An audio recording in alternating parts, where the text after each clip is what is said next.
Eshiting, keskin bermamas. shoshmang.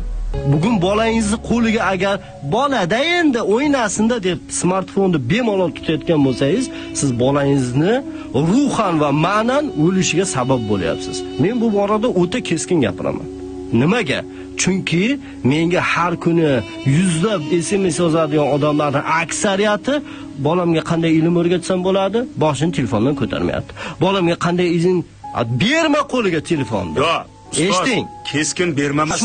Yo'q, hurmat qilaylik bir-birimizni Akmal aka. Berma, ma'lum muddat kitob o'qisin.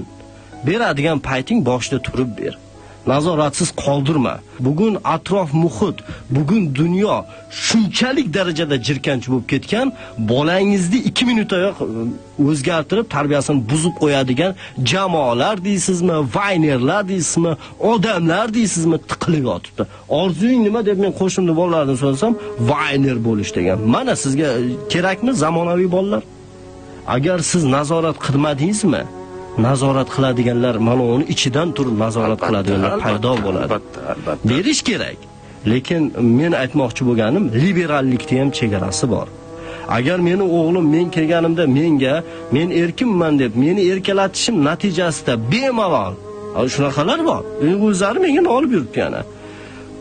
Dadasiga bir narsani oldirish uchun har xasha qilib, olib bermasa ovqat yemayman deb yoki ko'chaga chiqib ketib yoki arazlab qolib yoki sensellayotgan bo'lsa, bu 100% ota-onaning aybi. Bu bolani aybi emas. O'qimayotgan bo'lsa ham ota-onaning aybi.